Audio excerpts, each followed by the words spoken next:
only current. Revolution is futures, our futures, talking about the environment, talking about the climate change. And green value chain movement is influencing the policy formulation from America to Asia, including Europe, including China. And I think this forum is very important, how we can take action together, how this value chain can contribute to our achievement on sustainable development. This morning we would like to discuss at least three things pada Mustalifah. The first thing is how Indonesian government support the green value chain. The second one is how global palm oil producing countries address this policy. That's why people are joining the forum. And how the community support this policy. So with us here, there are three distinguished speakers. Like MC has announced that fortunately, Madam Musdalifah, a senior advisor to the Ministry of Economic Affairs, joined in person.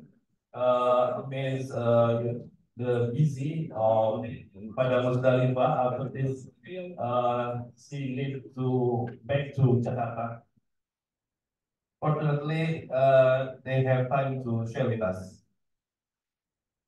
Maybe I would like to give the opportunity to Mother Musdalifah. I think Indonesia has experience to address the current green policy. How Indonesia prepare in response to China green policy? I think Bu Musdalifah, you have prepared a presentation. Maybe you can present your presentation within 15 minutes. After that, yes, there is a presentation also from Dr. Rizal Lukman from Secretary General of Council Palm Oil Producing Countries and continued by presentation from WWF. Please go further.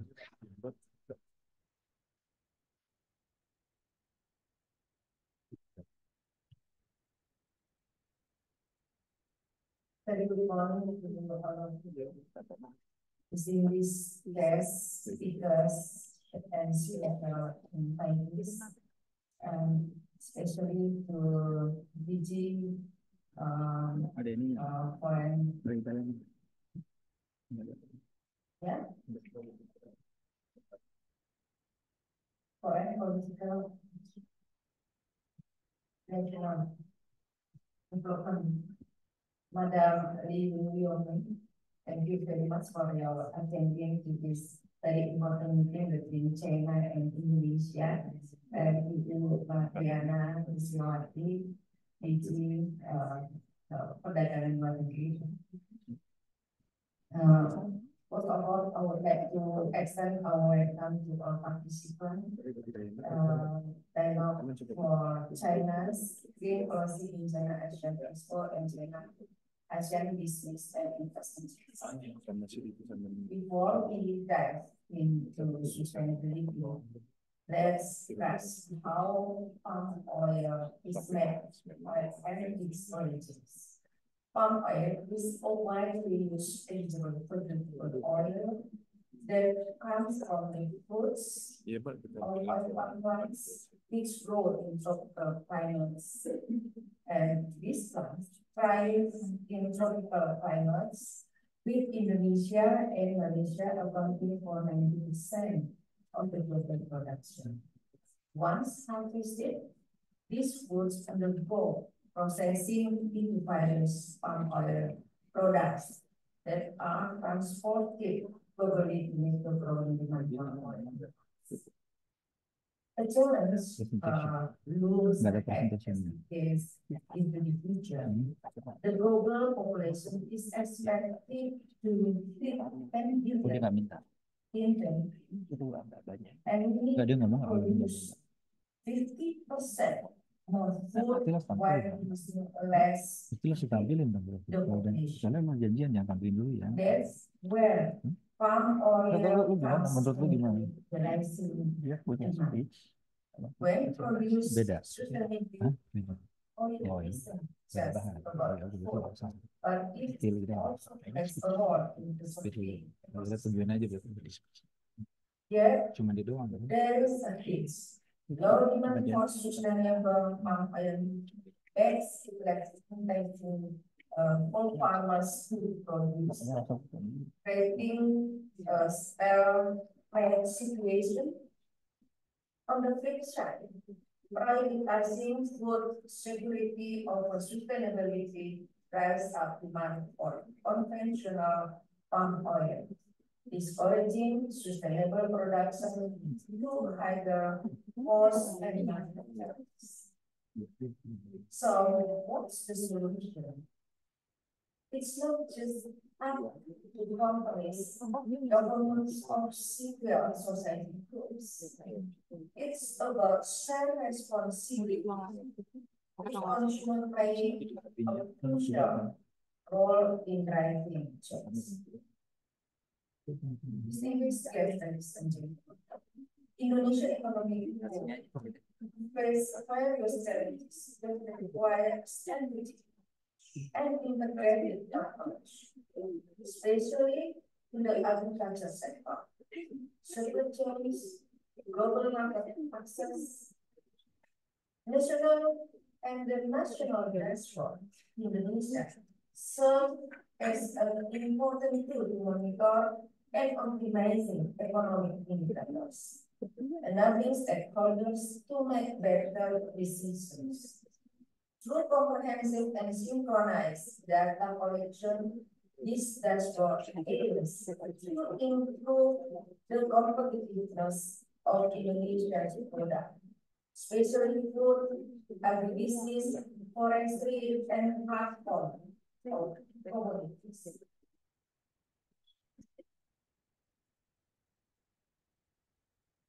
In this way, the national dashboard not only Udah masuk ke 2 topik itu baca aja.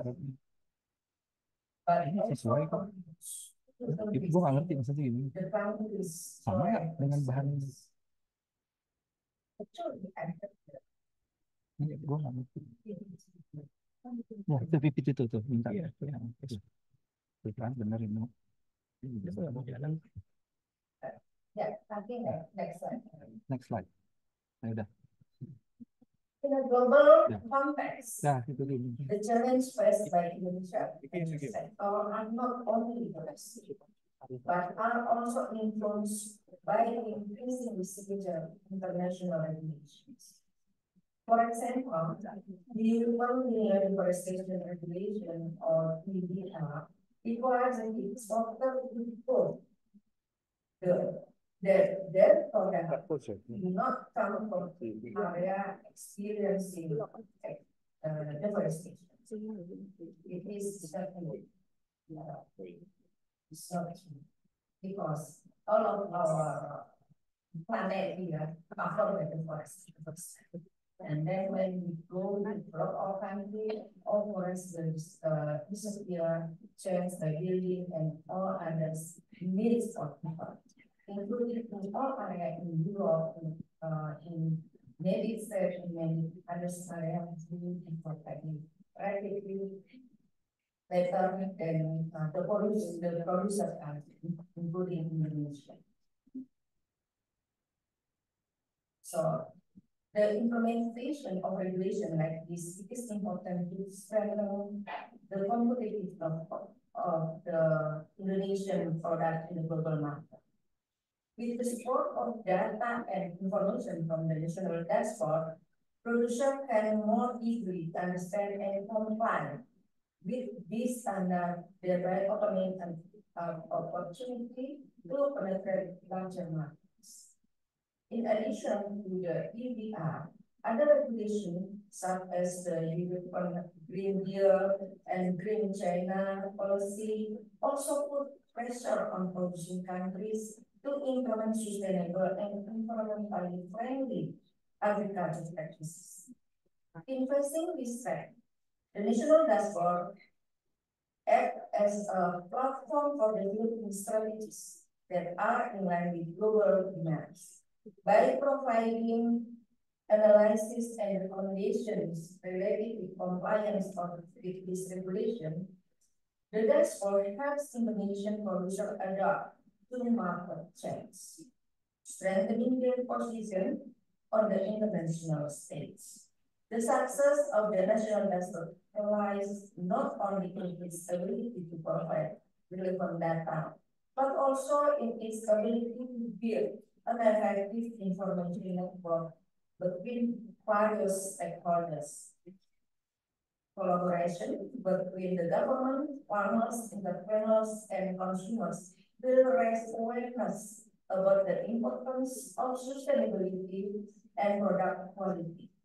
By strengthening this cooperation, Indonesia can create a more inclusive economic ecosystem where all parties contribute to driving quality and sustainable economic growth.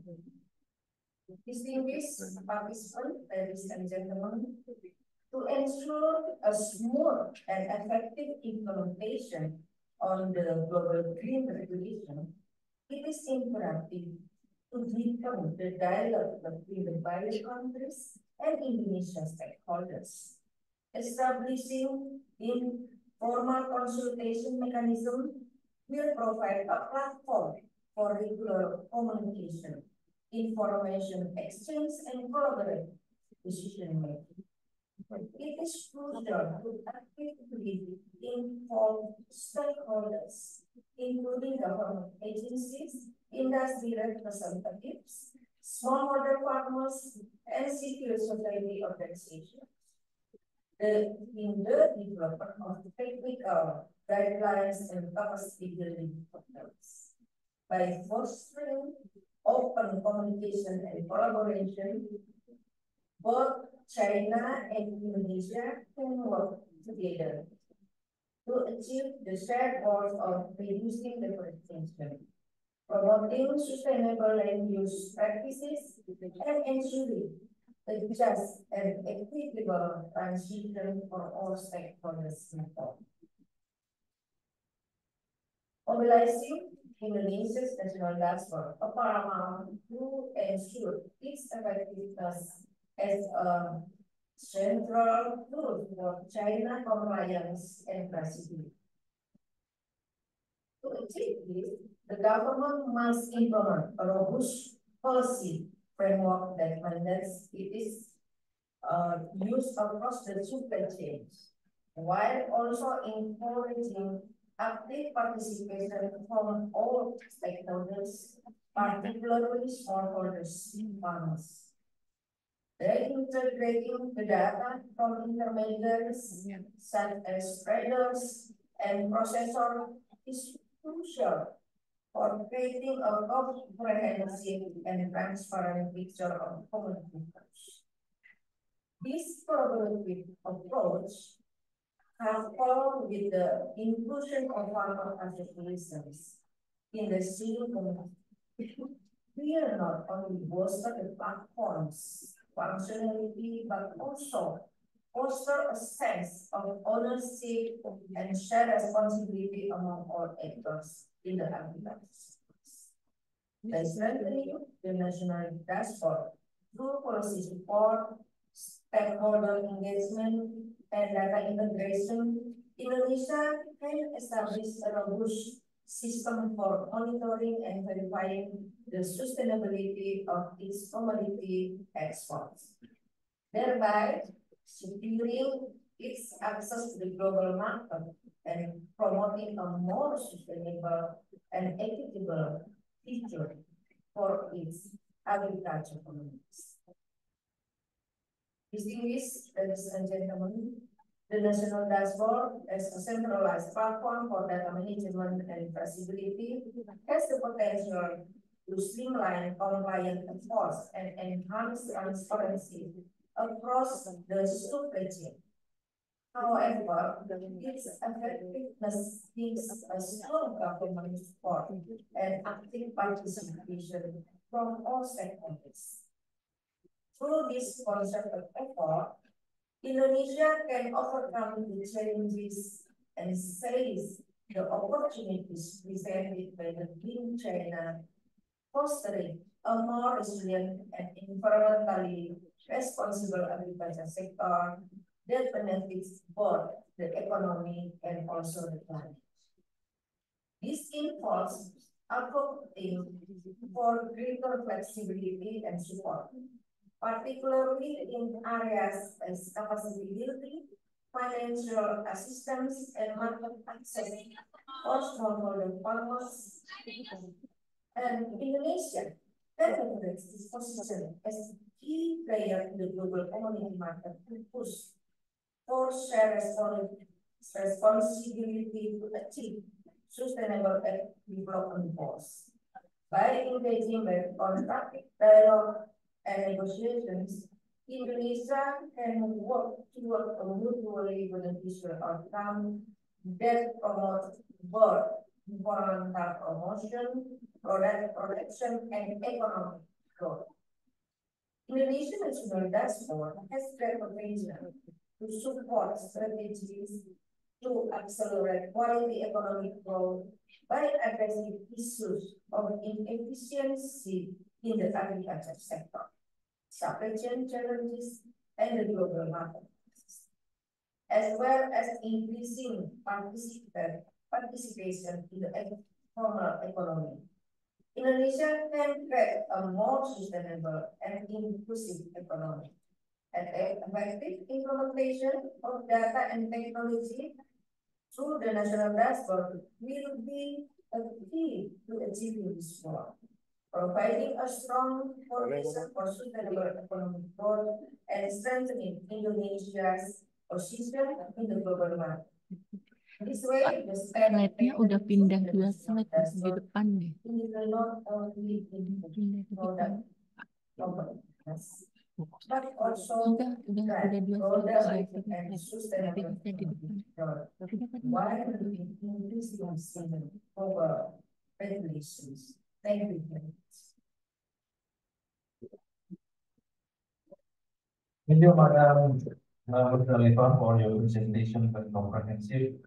I see that Indonesia has initiated to establish compliance tools how Indonesia can adapt the green value chain, including in China market.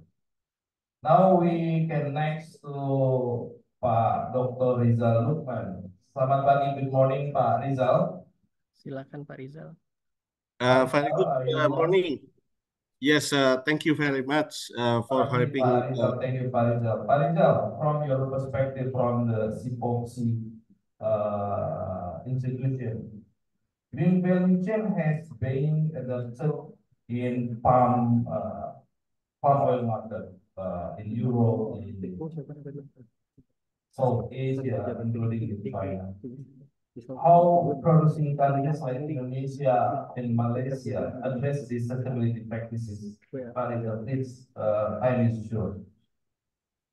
Yes, thank you very much for having this time, and I'd like also to convey a message from Jakarta. I do apologize, I cannot be able to join in person, because I have another meeting with the chairman of Ombudsman this afternoon. So thank you very much, and ni hao, ni zhao. And I'll be speaking with regard to the palm oil, which has been produced by the 2 largest producing countries, which is Indonesia and Malaysia, that currently is toward the more sustainable palm oil. And what is the role of China market? So can I share our screen? Yes, please. Yes, thank you. So we can go over quickly to my slide, in which next slide. China is a very important market in palm oil products, which is serve as the second biggest market in the world for the palm oil after India, and it is used widely for the edible uses, for cooking oil, as well as for the processed foods like snacks, bakery, and so on, and as well as also being used for the non-edible uses, which is used in soaps, detergents, cosmetics, including lipsticks, and also can be used as the source of the bioenergy, which is converted into biofuels. And I'd like to see in the next slide, which is the next slide indicating the fluctuation of the consumption or the import of the palm oil, which is some driven also because of the price of the palm oil, as well as also the price of other vegetable oil, which is the China society also use soya bean as the other, and also peanut oil, which is also including favorite oil in addition to the palm oil. And the next slide, which is indicating that palm oil is the only vegetable oil that can meet the growing global demand. So currently, if you just take a look a little bit to the next slide, because that will be easier to look into. Currently, the palm oil is using or occupying about 8% of the total land, which is available at the world harvested area, while the production contributing by 41%, which is the biggest production in terms of the within the vegetable oil.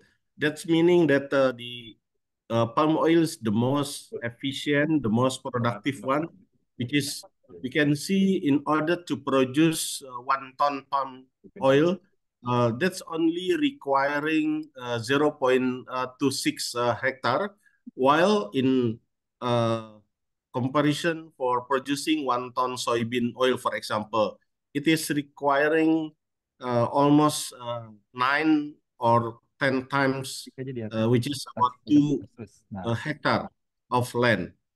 And this is something that the palm oil is also contributing to the most efficient crops that use less land compared to the other vegetable oil.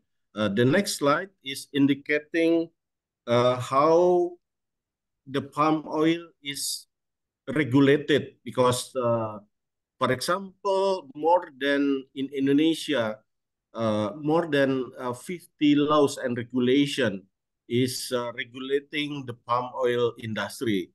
Some regulation with regard to the land, including on the protection of the wildlife, including how to protect and preserve the environmental quality, how also to protect the labor, including maintaining the workers' minimum standard for the housing and amenities, including controlling the use of pesticides, as well as also maintaining the environmental quality, and also including on factories, on the mills and machinery.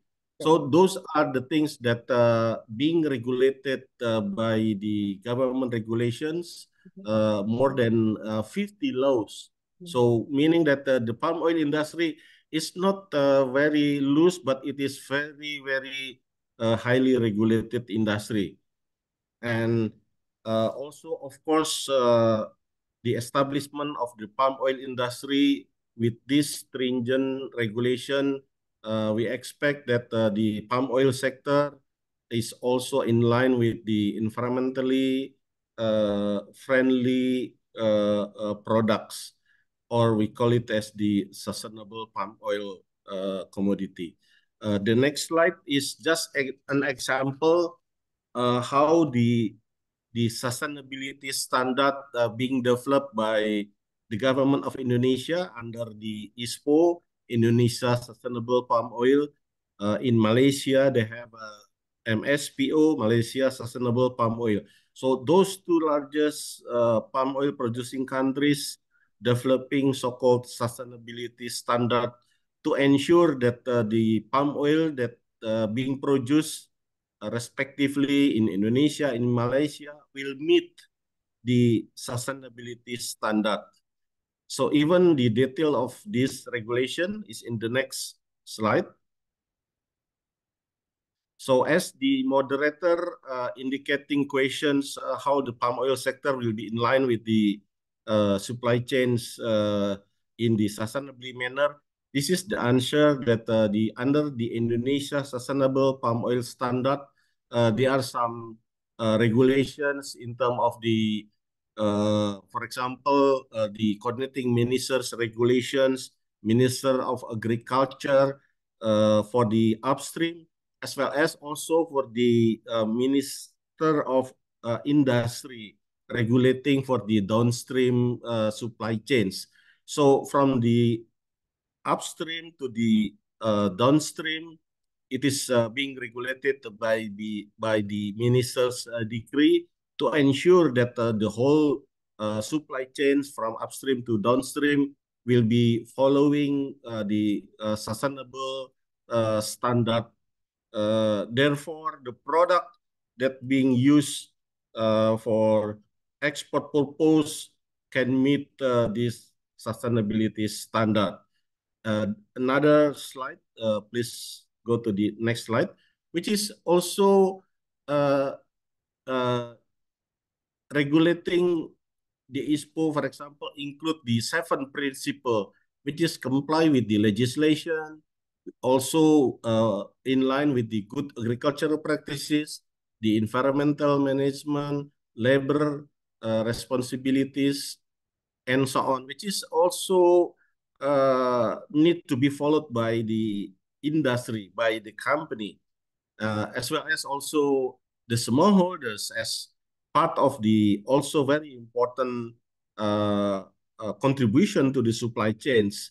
In Indonesia, 41% of the supply chains contributed by the smallholders. The next slide, please. As well as also happened and adopted by the government of Malaysia. In Malaysia, they also developing national sustainability standard as we also notice and acknowledge some improvement is being made by the Malaysia government. Now they have a MSPO 2.0, and this is also essentially is more or less the same as the Indonesia sustainability standard that follow the sustainability standard for the environment, for the labor, including also comply with the legal and other requirements. So it's more or less the same and similar. Next. This is just also some indication how the MSPO will be also connected and related with some of the other achievement in the SDGs, including on some of the workers' welfare, the wildlife protections, and so on, which is similar to the one that also adopted by the government of Indonesia. Next slide, please. This is the thing that I think the two producing countries, Indonesia, Malaysia, is preserving more forests in line with the commitment of the two governments in preserving the forests. And in fact, the deforestation was happened in the two countries several decades ago. For example, like in Malaysia in 1970s, 74, I think, is the highest, the peak in terms of the deforestation rate, as well as in Indonesia during 1990s is the peak. But after that, in the past few years, 5 years, the deforestation rate in these two countries has been declining significantly. So next slide, please. So the deforestation free that we also have in the palm oil industry is the ultimate. I think Madam Musdalifah has already mentioned earlier. In order to meet the European market, we Indonesia producing the palm oil which is free from deforestation under the national dashboard system. So I think this is the effort that being developed by government of Indonesia in order to meet the deforestation-free palm oil in order to enter the European market. The next slide, please. This is the declining trend of the deforestation in Indonesia as well as in Malaysia that I already mentioned has been declining significantly in the past 5 years, indicating that the government commitment in combating the deforestation is really realized and it is really tangible in terms of the declining significantly of the deforestation rate. Next slide. This is also an example how the correlation between the palm oil with the also the population of the endemic elephant with the also in Malaysia, in Thailand, in Indonesia, which is correlated positively. It is not like because of the palm oil plantation expansion and it replace or it is make in danger of the palm the elephant. So this is not true. In fact, it is in line positive correlation that the palm oil is not harmful with the population of elephant in several countries, in Thailand, in Indonesia, in Malaysia. The next slide, please. This is also quite often allegation of the palm oil plantation, which is affecting and also replacing orangutan. So in fact, the orangutan population is increasing from time to time, although there are also some oil industry, so oil plantation. So there is no negative correlation, as well as also with the population of tiger and also the other extinct animal, like for example, rhinoceros population also increasing, not the other way around. So this is based on the data that we use, and it is indicating that the palm oil, the existence of the palm oil plantation is not affecting negatively to the other animal like orangutan, tiger, rhinos, as well as the other cotton top tamarin, for example. Next slide, please. This is another features of the beauty of having palm oil, which is related with some SDGs goals, which is, for example, on alleviating the poverty, the palm oil sectors related with the SDGs #1, and also in terms of the food security, SDGs #2 and 3, with regard to the contribution of the palm oil sectors to the local economy, to the local, to the regional economics, that also it turn out also contributing to the economic growth. In Indonesia, for example, palm oil export is the biggest commodity compared to the other commodity. Even compared to the coal, palm oil is the biggest export commodity. So meaning that the role of the palm oil in Indonesia is very big to the economy, to the national export, to the also 12 millions of people, smallholders, and also as the alternative energy that can be used as the biodiesel. So I will talk this later little bit, as well as on the also sustainability in terms of the environment, SDGs number 30, climate actions. So I think those are the things that we can elaborate later on. Please go to the next slide, please. This is also another features that are also embedded with the palm oil industry, which is also having the circular economy. It can reduce the greenhouse gas emission toward net zero emission. And this can be used, for example, the empty fruit bunches as the biomass can be used for biofertilizers.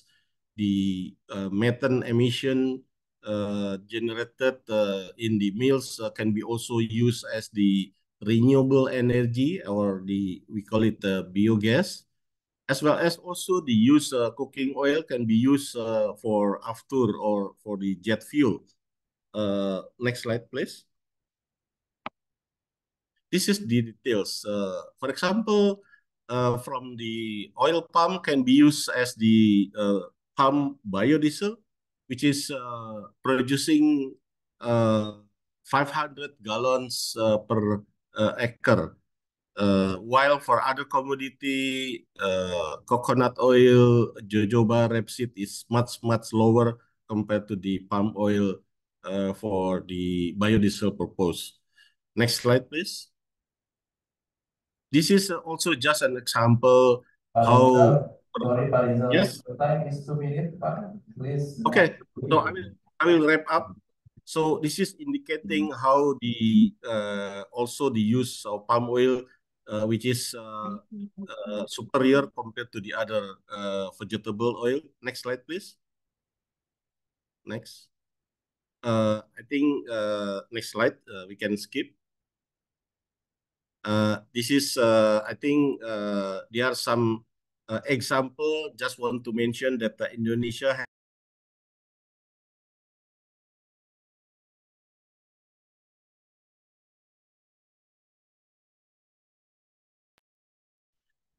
experiencing in using biodiesel program, B35 program.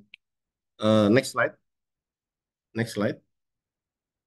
I think this is just as I mentioned, the used cooking oil can be used as the sustainable aviation fuel. Next slide. This is another process that can be used biomass.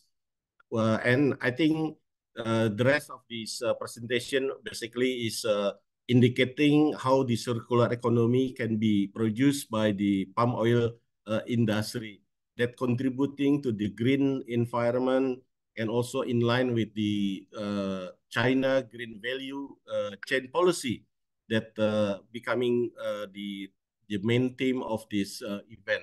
So I'd like to stop and thank you very much for having this time. Thank you very much. 谢谢.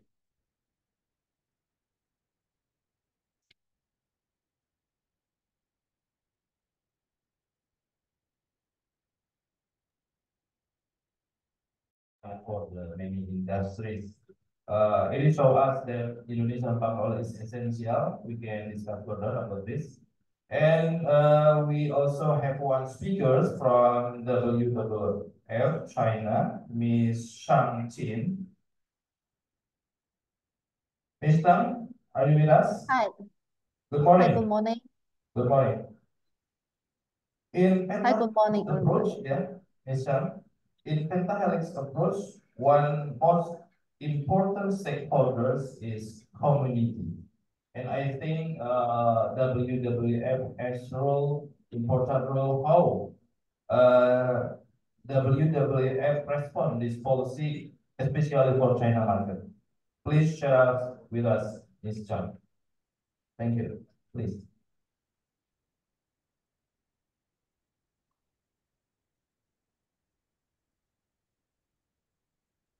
Yes. Hello, everyone. Good morning, distinguished guests. This is Shang Jin from WWF China Food Team. Sorry, this time I cannot join the meeting in person. And I'm so honored to take this opportunity to share with you the progress and the practice of China's sustainable palm oil project. And when people talked about WWF, I believe that you are very familiar with the logo of the panda. As one of the panda family, we are always very proud of by showing this map. And you can see that the footprint of the panda logo has almost traveled all over the world since it's established in Geelong, Switzerland in 1961. WWF is regarded as one of the world's most prestigious and the largest environmental protection NGO. And since 1980s, WWF was invited to come to China. Our projects in China are started from wild panda protection, gradually expand to food, forests, oceans, climate energy, fresh water, and so on. And meanwhile, we have professional teams covering governance model, green finance, market transformation, etc. Of course, it's my honor to share with you the highlight moment here, dated back to February this year.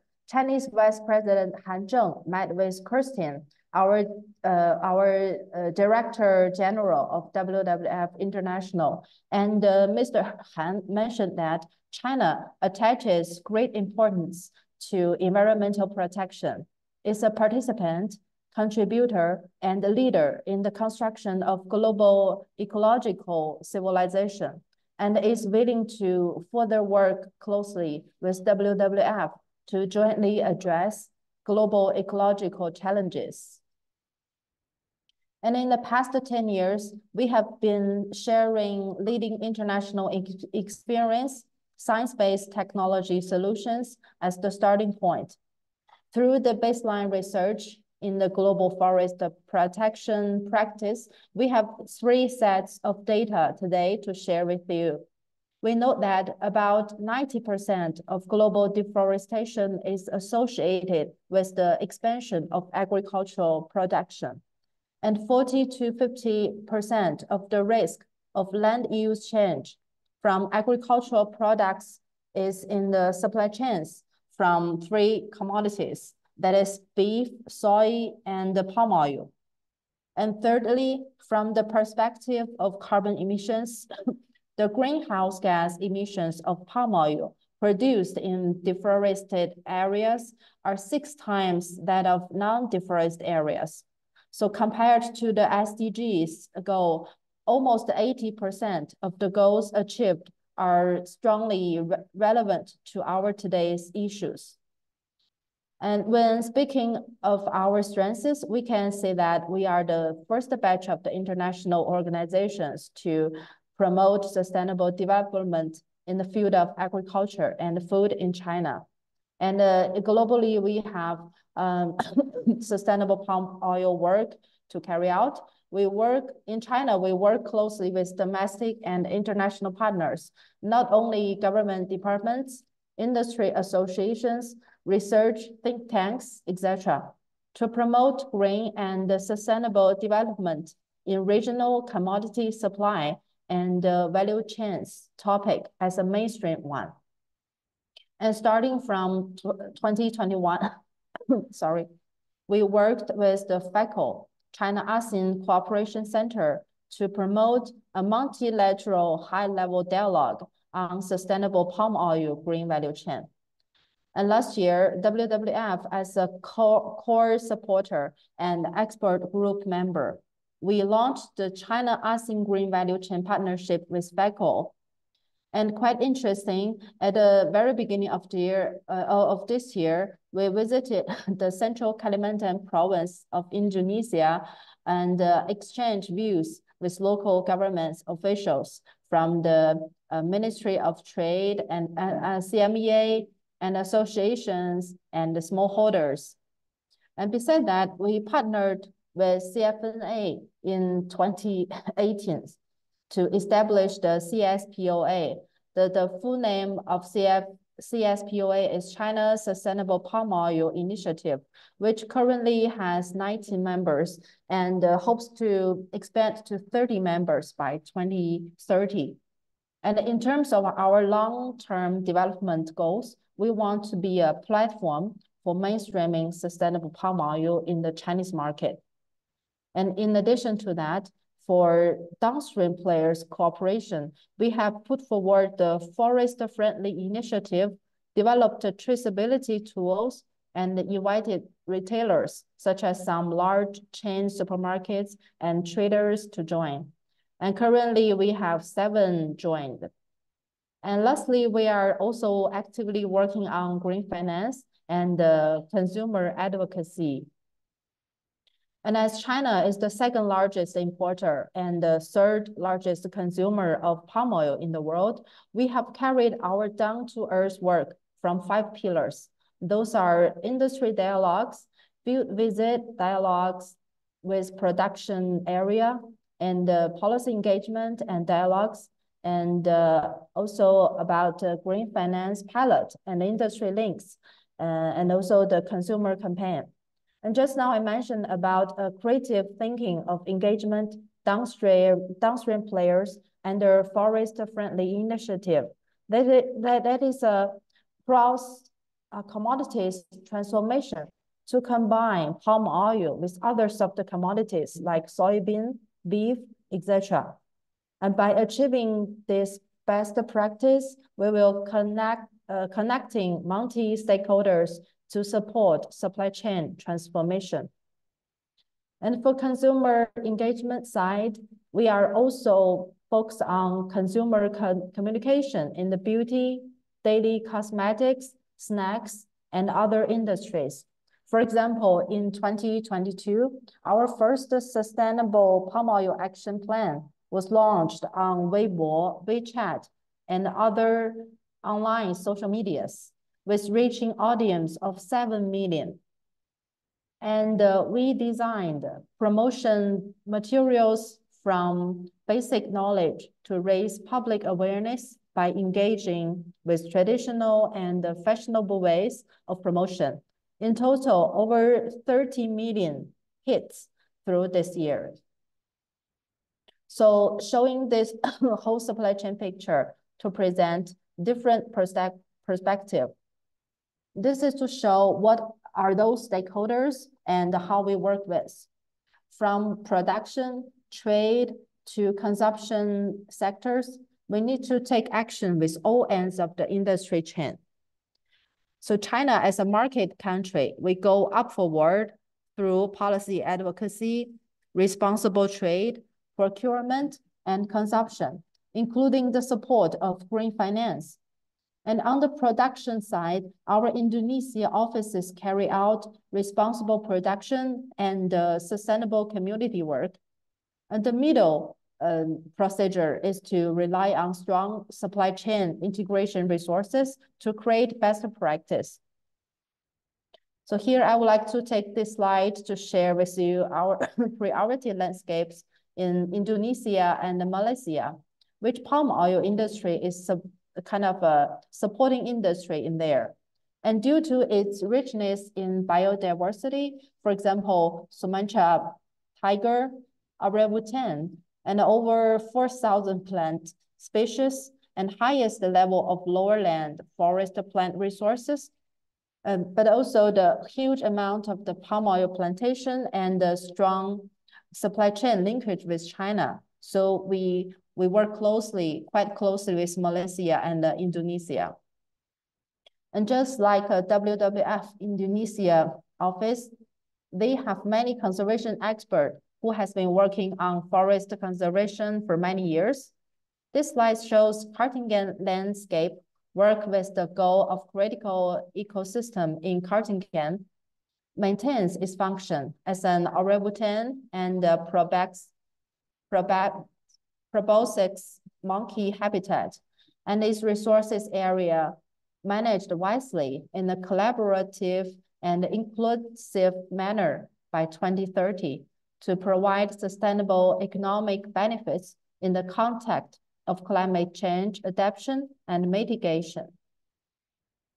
And next slide is showing through one of the wildlife corridors thinking on Kaltengken in Indonesia, you can see the wildlife corridor that is called ecological connectivity. You can see a light blue line in the middle picture, which are designed to link the orangutan's natural habitat to the central forest to realize a suitable habitat for orangutan crossing, implemented by 5 phases from identification, exploration, regulation, fundraising, planning, construction, and finally achieved maintaining the connectivity. So to sum up, from our point of view, WWF will actively promote the interaction with China and Indonesia in terms of policy cooperation, such as firstly, in conjunction with the China Federation of Logistics, Purchasing, Food Supply Chain branch, we will provide services to cross-category retailers and guide enterprises from the response initiative to the landing stage through corporate transformation cases. And we hope to attract investment and promote business opportunities from a business perspective by improving traceability and transparency, so as to expand the proportion of sustainable palm oil procurement. And secondly, through the establishment of China-ASEAN Green Value Chain Partnership, promote bilateral cross-border cooperation in policy, technology, trade, standards, and other fields, and also increase practical cases for bilateral intergovernmental dialogue. And certainly, third, we are actively participating in dialogue opportunities on international platforms such as CCICD, GBF, COPS, etc., to mainstream this issue of sustainable palm oil. And firstly, in addition to policy and industry interaction, we also value regional cooperation between production and the consumer markets so as to create a palette, send a signal to the production area, convey ecological value, and ultimately achieve the recognition of sustainable palm oil in China market. So that is all for today. Let us stay connected. Thanks for your time.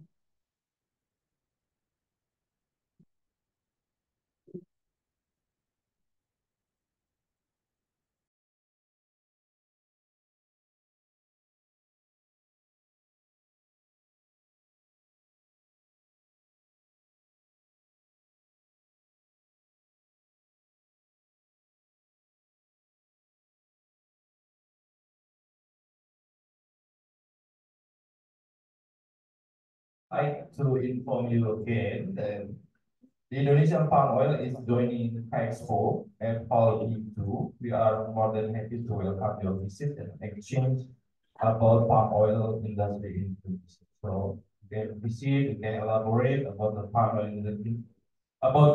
oil industry, in Indonesian Pavilion at Hall E2. Okay, we proceed to the discussion session. There is any question from the floor, please? We have 30 minutes to discuss about the presentation from 3 business speakers. Otherwise, any question? Otherwise, I have question for Bu Muzdalifah and Pak Rizal. Bu Muzdalifah, you have emphasized that digitalized accessibility through national dashboard. In other hand, in palm oil industry, there are improvement from the smallholders farmers. So how do you think, how this approach effective to improve their productivity, and also the most important is market access for smallholders through your initiative via national dashboard. Maybe also Pak Rizal can answer it from farmers' perspective. Please go, Mr. Rizal. Yes. Can I just Bung quickly? first, Pak Rizal. Okay. Yes. Okay. Yes, please. Thank you, talking about the smallholder, actually that is the very important for us, very criticized because of many regulations will be implemented in the global market. Each consumer country has their own many kind of sustainability requirement that we need to provide. We don't want our smallholder will be left behind because we thought all the requirements for the business partners or for the big scale of the plantation is no problem. Because they can do it, they have the technology and they have their cost to pay for the cost for to do those transitions. But those small they don't have any resources. Talk about the infrastructure, capacity, and also the financial to do those requirements. That's why through this national dashboard, we can accommodate all the how to say that, so many our association, our organization have our smallholder, including our sustainability scheme. They have already do those things like to do geolocation, to do mapping on our smallholders. We have our BPDP KS here who already do replanting. With one of the requirements of the replanting in Indonesia required to have the mapping or geolocation. So we have already those information of our smallholders. And our in recent days also we already implemented that we do ESDDB. ESDDB electronic say in English ada apa ya? Surat tanda daftar register plantation on smallholder. We have already do these things. So all this information of all others, many parties, many stockholders in Indonesia, we accommodate through this national dashboard.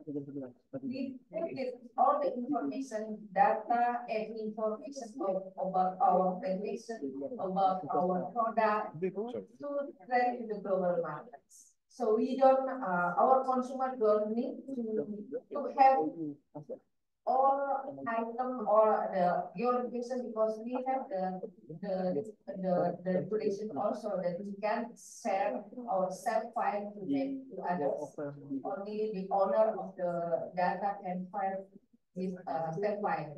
And this dashboard making if they doubt about our geolocation or about our traceability supply chain, they can look in data information in national dashboard.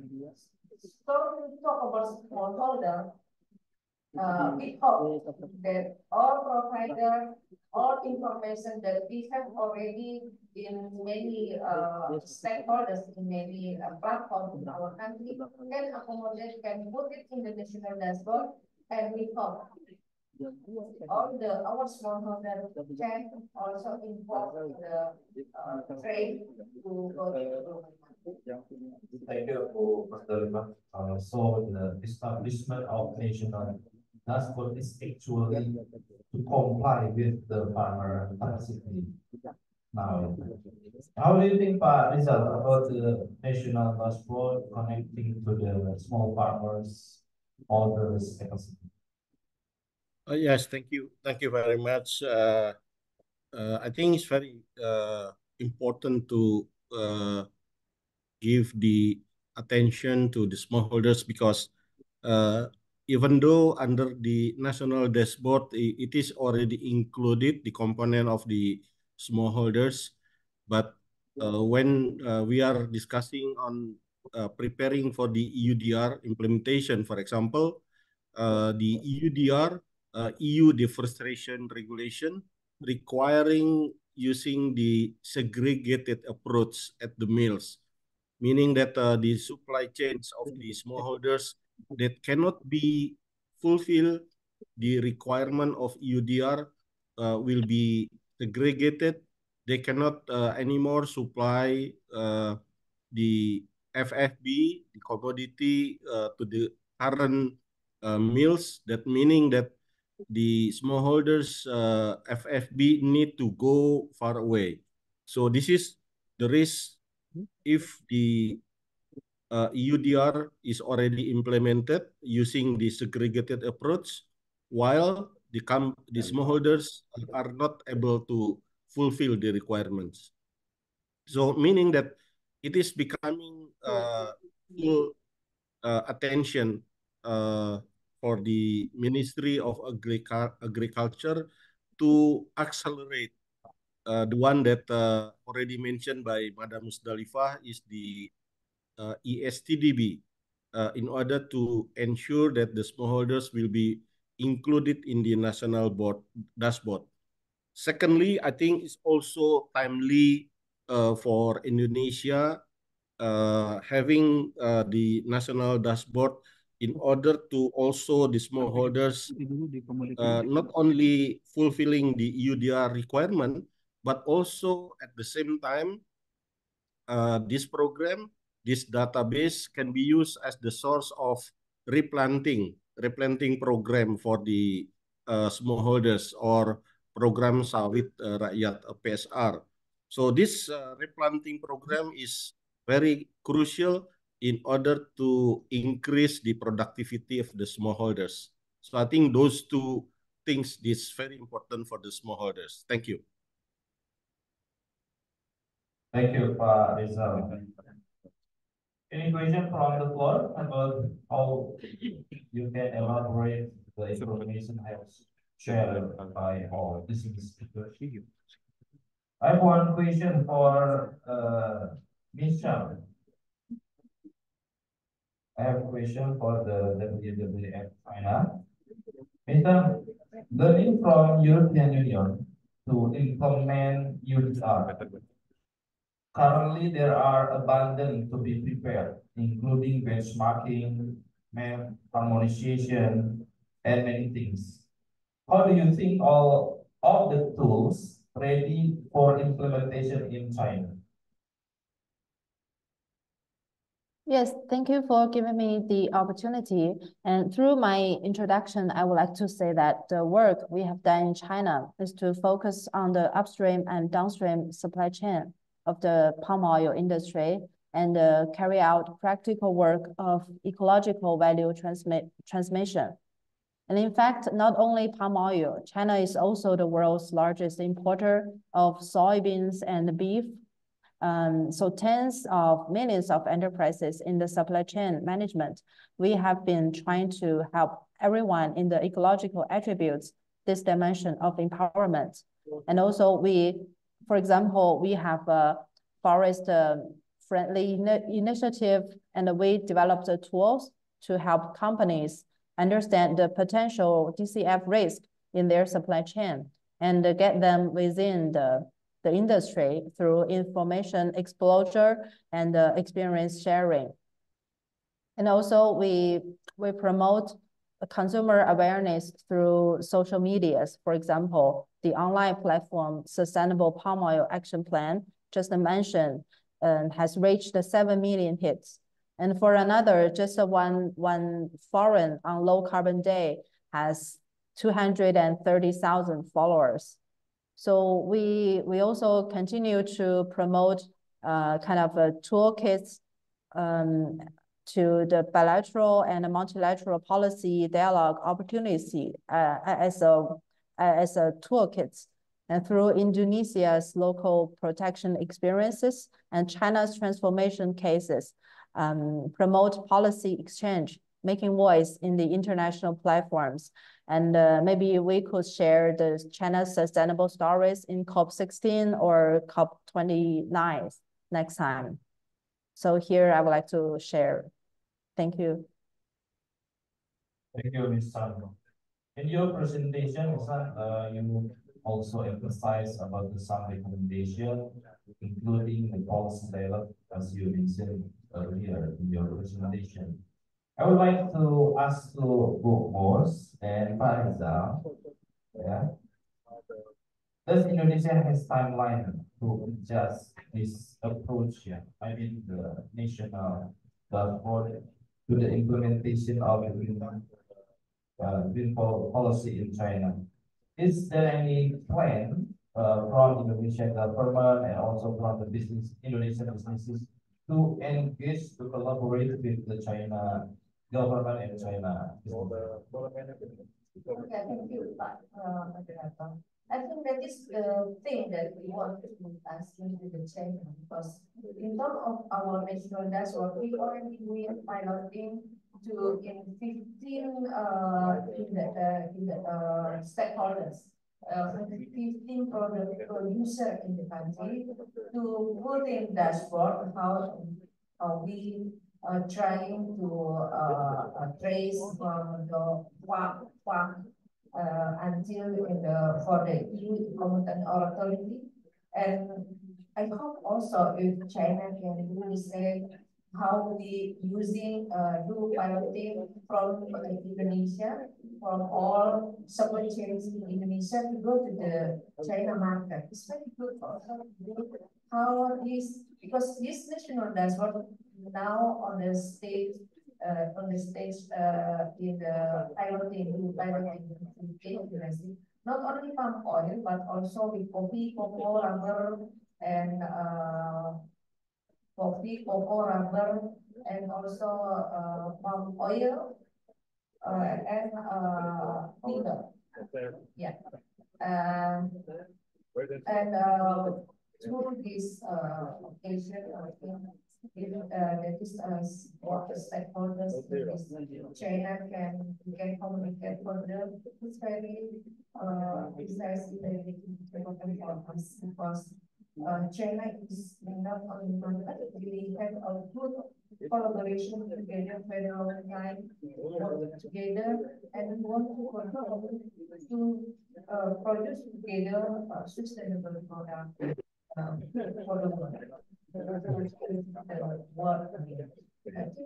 And for our timeline, we are now finishing in the end of September.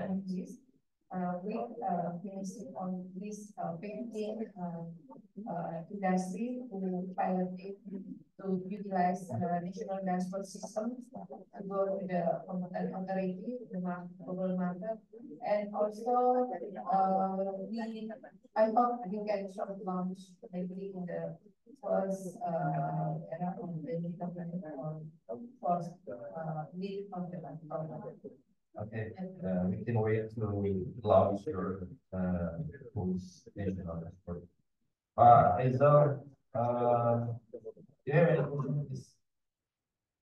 Yes, thank you, Pak Director.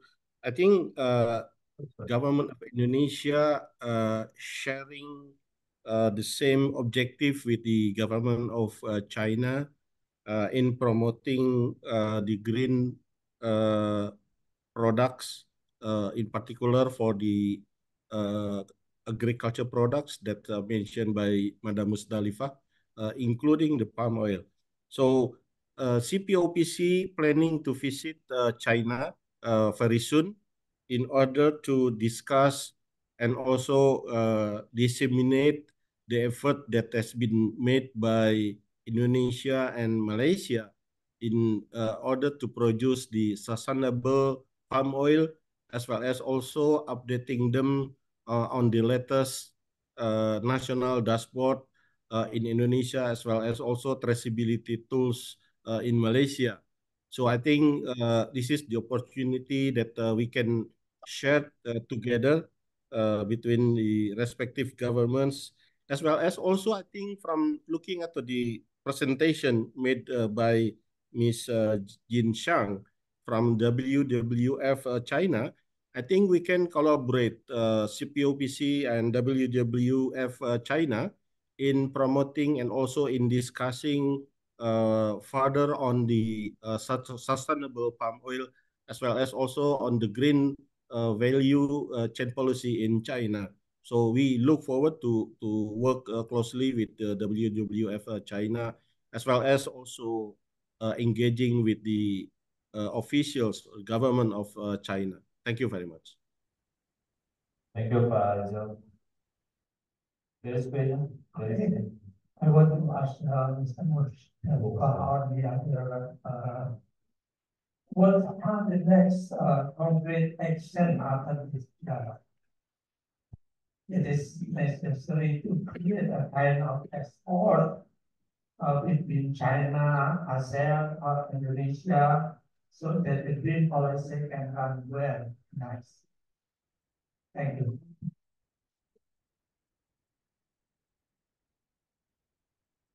Actually, through our colleagues, I don't know, from the Ministry of Environment also, we have already communicated with them, and we plan to have communication further in terms how to reach the business parties in Indonesia to on the sustainability product to trade to the China. I hope we can continue further because at that time we facilitated by WWF to communicate. We communicated already in London at that time. First we do discussion. Even we already plan to face to face to meet the government from the China. But at that time, because of the visa, they can't attend in the campus. But we continue to communicate through Zoom, and then we continue to communicate also in Jakarta. We invite them and I forget the name of the person who talk with us, who communicate. That we need to continue how to acknowledge our sustainability skill, our platform in terms to track our sustainability product to China also, because China need traceability because their product, their industry product in China will trade to the global market, so they need traceability. In this term, we will provide all the need to trade to the China.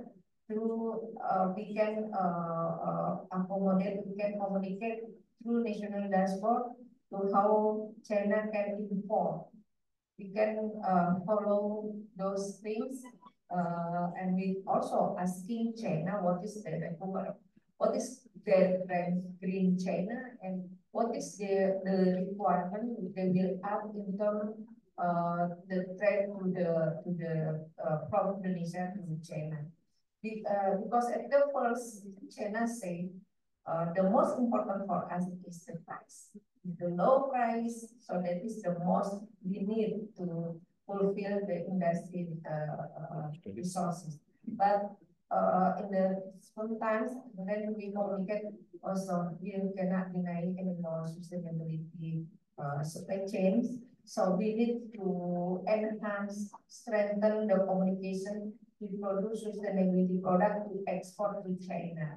And we need to continue this communication. I hope my team, because at that time we were facilitated by our team to communicate through WWF and also to directly to the government. I hope we have the from the embassy, maybe we can further communicate or strengthen our communication. We have already 4 times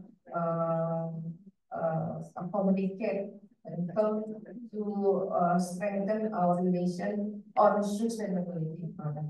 So this is the thing. I think before we only China only has one requirement, price.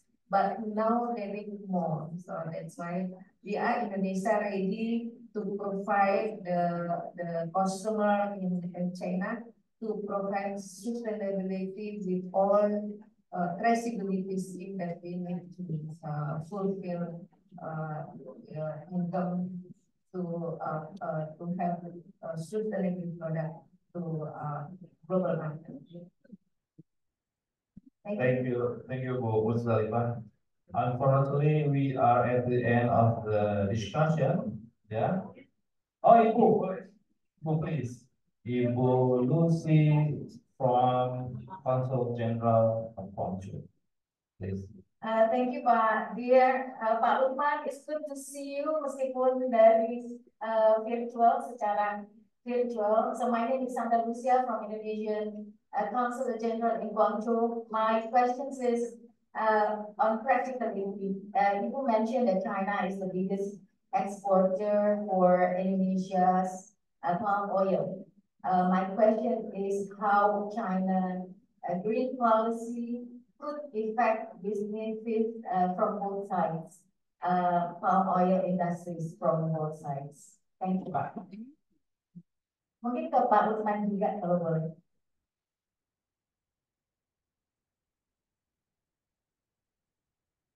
I think the impact because the sustainability is already become a guideline of the global market. So for us as a producer raw material for China industry, we are ready to provide them.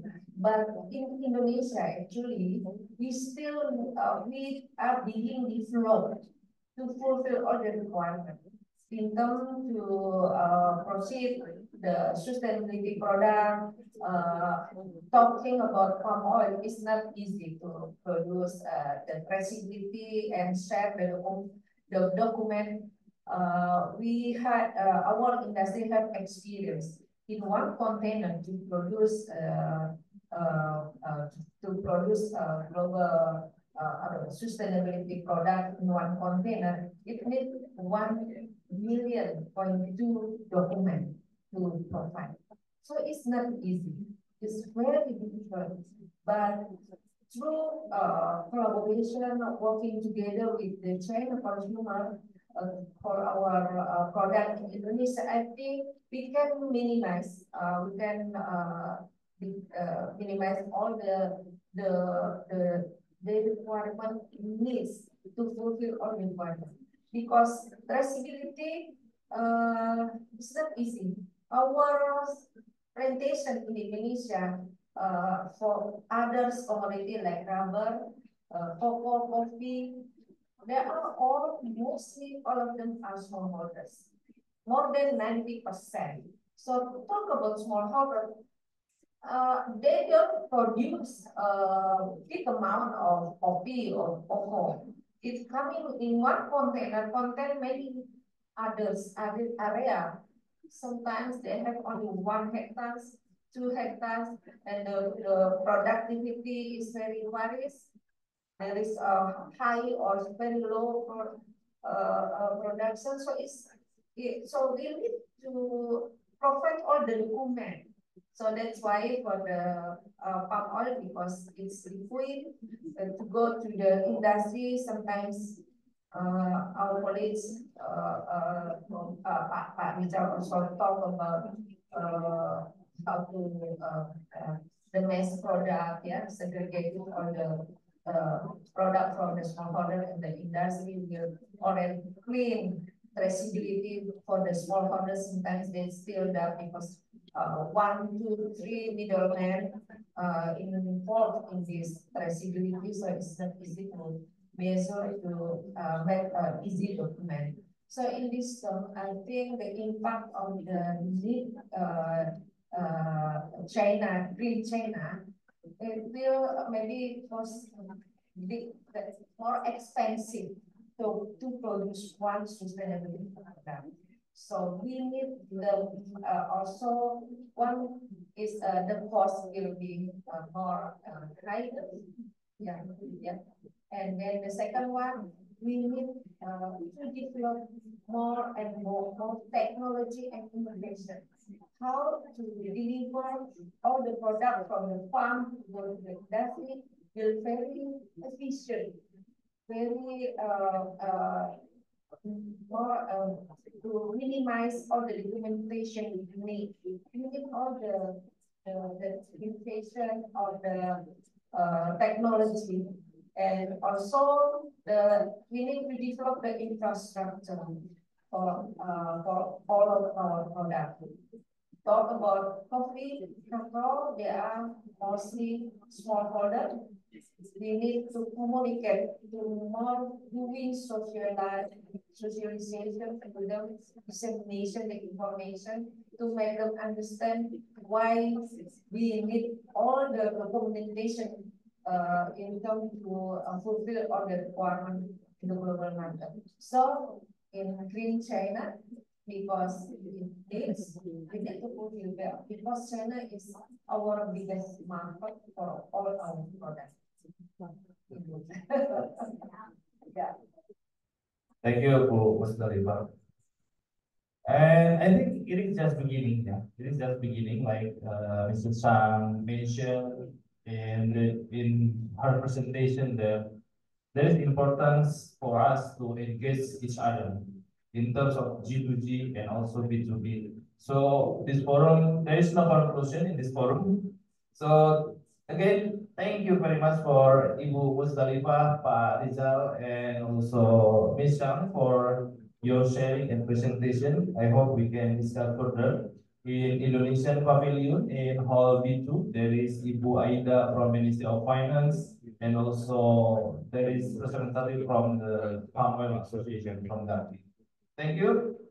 Kasian, CC. Thank you very much. Thank you very much. Bye-bye. Thank you very much.